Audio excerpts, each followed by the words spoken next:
जय हिंद दोस्तों, नमस्कार। आज हम लोग चोल चोल व्यवस्था का शासन के बारे में पढ़ेंगे, चोल साम्राज्य के। ओके ना, तो आइए उसके बारे में हम लोग अध्ययन करते हैं। अगर चोल प्रशासन की बारे में बात करें तो चोल प्रशासन में सबसे ऊपर राजा हुआ करता था, ठीक है ना। राजा सबसे महत्वपूर्ण व्यक्ति था, सारी सत्ता उसके हाथों में केंद्रित रहती थी, मतलब कि केंद्रीकृत सत्ता थी यहाँ पे, ठीक है ना, शासन प्रणाली। लेकिन उसे सलाह देने के लिए मंत्रियों की एक परिषद भी होती थी। प्रशासन से संपर्क रखने के लिए राजा दौरे पर निकलता था, ओके, जैसे कि भेष बदल के लोग निकलते थे।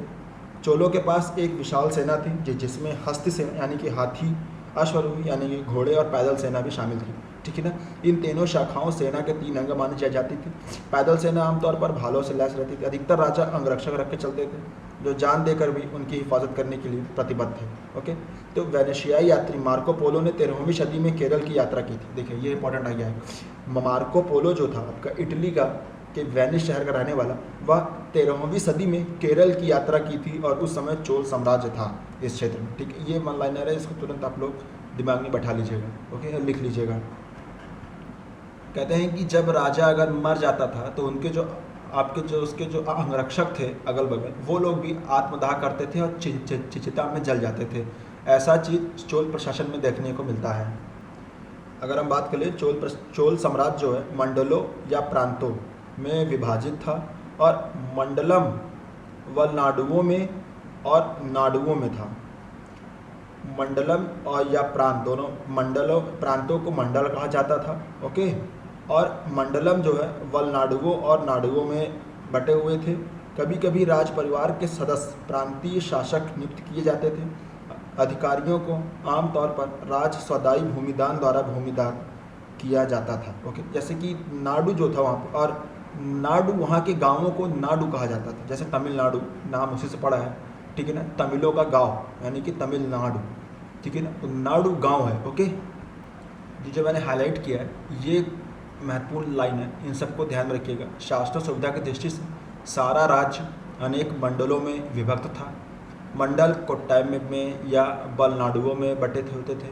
इनके बाद की शासकीय परंपरा में नाडु, जिन्हें जिला कहा जाता था, सॉरी मैंने अभी नाडु को गांव बता दिया, नाडु को जिला कहा जाता था। फिर कुर्रम ग्राम समूह होता था एवं ग्रामम होते थे, ठीक है। जो ग्राम समूह था उन्हें कुर्रम कहा जाता था और ग्राम को ग्रामम कहा जाता था, और जो आपका जिला बनता था, डिस्ट्रिक्ट, उसे नाडु कहा जाता था, ठीक है ना। पहले आपका आएगा मंडल आएगा, मंडल फिर आपका कोट्टम में बटेगा, कोट्टम नाडु में बटेगा, नाडु कुर्रम बटेगा, कुर्रम ग्राम में बटेगा। ये पूरी हायरार्की है, ओके। यहीं से क्वेश्चन रेज होते हैं। चोल राज्यकाल में इनका शासन जनसभाओं द्वारा होता था। चोल ग्राम सभाएं और या सभा कही जाती थी। इनके सदस्य सभी ग्रामवासी होते थे। सभा की कार्यकारिणी परिषद जिसे आडुगड़म का चुनाव से लोग अपने में से करते थे, ठीक है। कार्यकारी परिषद जो थी उसका चुनाव लोग आपस में ही करते थे, और जो कार्यकारी परिषद थी उसे लोग आडुगड़म कहते थे, ओके। अगर इनके कुछ कार्यात्मक बातों में बात की जाए, चोल शासक प्रसिद्ध भवन निर्माता भी थे। सिंचाई की व्यवस्था भी थी इनके पास। राजमार्गों के निर्माण आदि के अतिरिक्त उन्होंने नगरों एवं विशाल मंदिर तंजौर में बनवाया था, ठीक है ना। और यह प्राचीन भारतीय मंदिरों में सबसे अधिक ऊंचा एवं बड़ा है। तंजौर के मंदिर की दीवारों पर अंकित चित्र उल्लेखनीय एवं बड़े महत्वपूर्ण हैं। राजेंद्र प्रथम ने अपने द्वार निर्मित नगर गंगाकोट चोलपुरम, जिसे आज तिरुचनापल्ली कहा जाता है, में इस प्रकार के अन्य विशाल मंदिर भी निर्माण करवाए, ठीक है ना। चोलों के राज्यकाल में मूर्तिकला का भी प्रभुत्व एवं विकास हुआ। इस काल में की पाषाण एवं धातु निर्मित धातु मूर्तियाँ अत्यंत सजीव एवं कलात्मक हैं। जैसे आप जो नटराज की मूर्ति देखते हैं वो चोलों के समय की ही है। और तंजौर में ही आपका बृहदेश्वर मंदिर तंजौर में ही बना था 11वीं शताब्दी ईस्वी के आसपास, ओके। अगर सांस्कृतिक स्थिति देखी जाए इस समय की, तो इस युग के धार्मिक जीवन में मंदिरों का विशेष महत्व था। छोटे या बड़े मंदिर चोल राज्य में प्रायः सभी नगरों एवं गांवों में इस युग में बने थे। ये मंदिर शिक्षा के केंद्र भी थे, ओके। त्योहारों और उत्सवों पर इनमें गान, नृत्य, नाट्य और मनोरंजन के आयोजन भी होते थे। मंदिरों के स्वामित्व में भूमि भी होती थी और कई कर्मचारी इनकी अधीनता भी होते थे, ठीक है ना। ये बैंक का भी कार्य करते थे। मंदिरों का इसमें बड़ा ही बोलबाला हो चुका था, जो कि आपके द्रविड़न शैली में बनते थे, ओके। कई उद्योगों और शिल्पों के व्यक्तियों की मंदिरों के कारण जीविका मिलती थी। चोलों के मंदिरों की विशेषता उनके विमानों और प्रांगणों में दिखलाई पड़ती थी। कहते हैं कि चोल लोग जो मंदिर बनाते थे उसके चारों ओर जो लोग दीवार बनाते थे, अगर कोई भी उस दीवारों की लंबाई चौड़ाई के हिसाब से वो अपनी विजय और अपने साम्राज्य की संप्रभुता के बारे में लोगों को इंगित करते थे। एक संकेतात्मक रूप से वो बताते थे कि जिस प्रकार हमारी दीवार बड़ी है, चौड़ी है, भव्य है, उसी प्रकार से हमारा साम्राज्य भी बड़ा है, चौड़ा है, ठीक है ना। इसलिए वो लोग विमान बहुत ऊंचे ऊंचे बनाते थे अपने मंदिर के, ठीक है ना।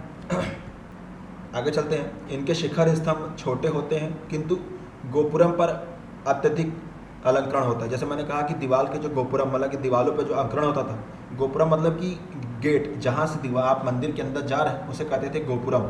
तो वही दीवार से सटा जो गोपुरम होता था वहाँ पे आपका अलंकरण ज़्यादा होता था कि बाहर से लोग उसे देखें अच्छे से कि ये साम्राज्य का मंदिर है, ये एक भव्यता का प्रतीक है, जिससे उस देश की जनता में संतोष होता कि हाँ हमारा राजा संपन्न है, ठीक है, और हमारा राज्य संपन्न है। उस मंदिर की वजह से ये मंदिर के द्वारा ये प्रकट किया जाता था। प्रारंभिक चोल मंदिर साधारण योजना की कृतियाँ हैं, लेकिन साम्राज्य की शक्ति और साधनों की वृद्धि के साथ मंदिरों के आकार और प्रभाव में भी परिवर्तन हुआ। जैसे मैंने कहा कि जैसे जैसे राजा का पद बढ़ता गया, मंदिरों को और अलंकृत और चौड़ा मंदिर बनाता चले गए। ओके, इन मंदिरों में सबसे अधिक प्रसिद्ध प्रभावोत्तात्मक था राजराज प्रथम द्वारा तंजौर में निर्मित राजराजेश्वर मंदिर, ठीक है। तंजौर में ही राजराजेश्वर मंदिर था जिसे राजराज ने बनाया था, नाम से पता चल रहा है।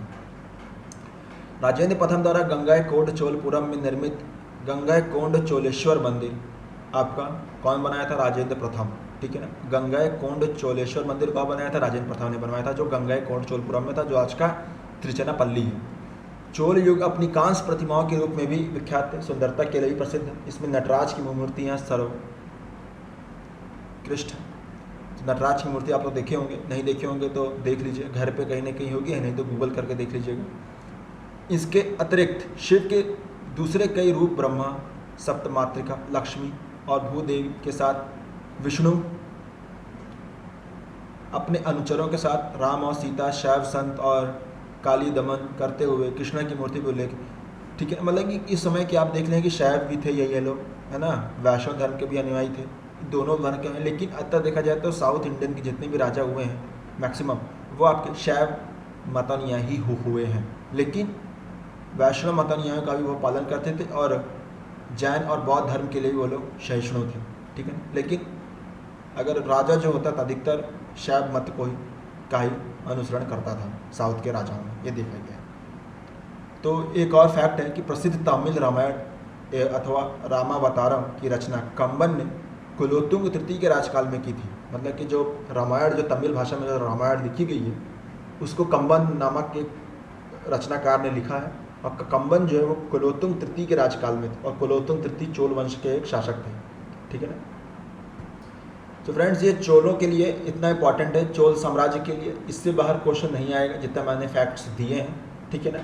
ये PCS लेवल के भी क्वेश्चन इसमें कवर होते हैं, UPSC लेवल के भी प्री के क्वेश्चन इसमें कवर होते हैं, और मेंस के लिए तो आपको वाकई में आपको बुक पढ़नी पड़ेगी। वीडियो से मेंस की तैयारी नहीं होती है, जो तथ्यात्मक चीज़ है जो सभी पता होना चाहिए।